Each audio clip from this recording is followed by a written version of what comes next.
This is DNG and welcome to another 7D system mechanics discussion video, and this one we're going to talk about weapon types, proficiencies and effects.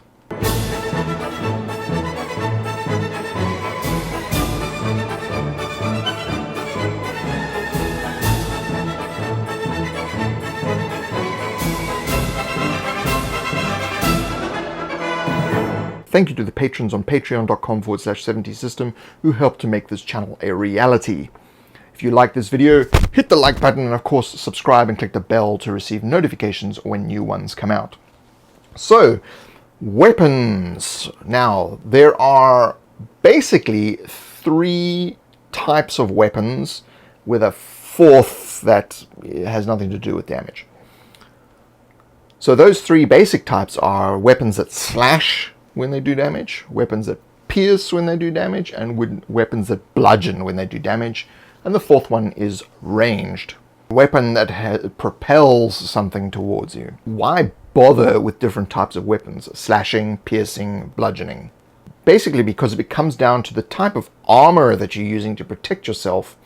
It depends what sort of armor you're wearing as to whether piercing is going to do damage, slashing is going to do damage, or bludgeoning is going to do damage. Some armors will work very well against bludgeoning but be terrible against piercing, or vaguely useful against slashing weapons. So that's really, in 7D system, where weapon types come into their own. When the opponent is attempting to negate an injury you're causing by determining what type of damage you're doing: slashing, piercing, or bludgeoning. So on the 7D system profile sheet, this is version 0.93, so it will probably have updated by the time you see this. There are weapon proficiencies, and next to the weapon proficiencies you'll see four little circles: P, B, S, and R: piercing, slashing, bludgeoning, and ranged. Now what you do when you get a weapon proficiency, or you gain a weapon proficiency as part of your character creation, you fill in those circles for the things that the weapon does not do. So if it's a slashing weapon, you fill in P, B, and R. So only the S is left open. Likewise, if it was piercing, you fill in S, B, and R.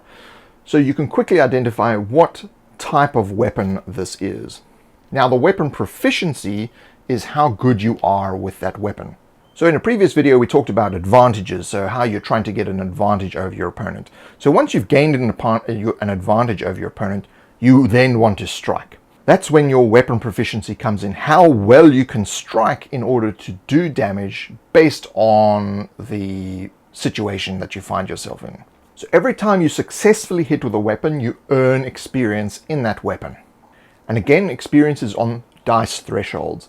So you start with D2s, then D4s, D6, D8, D10, D12, D20. So when you're starting with D2s, if you roll a D2 or higher, if you have a success, you get an experience point. If you've finished D2s and you're now on D4s, if you roll a D2, you don't get any more experience. It's only when you've rolled D4s or higher. And the type of dice that you're rolling, of course, is determined, as we talked about in the previous video, by the advantage that you've got over your opponent. So what do these weapon proficiency ranks? Once you've done 5 experience points, you've earned a rank in this weapon. What does that translate into? No matter whether you're proficient in a weapon or not, you always get 1 dice. But for each rank that you have, you gain an additional dice when you're rolling to see if you actually hit the opponent. After you've calculated your combat score and you have a combat score of 6, you're rolling D4s. You look at your weapon proficiency and see, do I have any ranks in weapon proficiency? If you don't, you roll a single D4. If you had 1 rank, you'd roll 2 dice. If you had 2 ranks, you'd roll 3 dice, etc. Some species and also occupations give you a bonus weapon proficiency. So at the end of the weapon proficiency, you see a little B, that's for bonus. So you actually get a bonus dice or several bonus dice depending on what you've selected or what you've gained. Even magical weapons and things like that may have bonuses, and that's where you put that in that weapon proficiency. Now, bonuses add dice. So if you have a bonus of 2, you add additional 2 dice to your dice pool when you roll to see if you're hitting the opponent. Damage, as we talked about in damage and injuries, is always 1. Now, of course, If you remember the video on size, if you are larger than your opponent, if you're double the size, you double your damage. If you triple the size, you triple your damage. So in this case, instead of doing 1, you would do a double the size, 2, triple the size, 3, etc. So a human versus a rat is size 5, a rat is size 1. A human is going to do 5 injuries to a rat with a single blow. A rat attacking a human, the rat, if it's successfully able to get through the armor of the human, does 1 injury, and possibly some disease.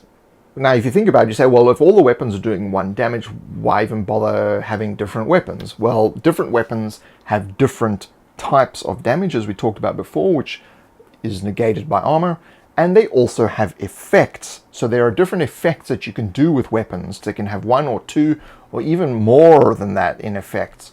And these effects are things like ensnare, trip, disarm, stun, break a weapon, glitch in the matrix, dismount, crush, swashbuckle, rapid fire, headshot, cleave, rend, and stranglehold and subdue. But that's normally for an unarmed attack. There are of course also reload weapons, which form part of the ranged weapons as well. So we will go into more detail about these things in later videos, but hopefully this has given you a better understanding of 7DSystem's weapons, effects, and damage. Thank you for joining me, and I will see you then!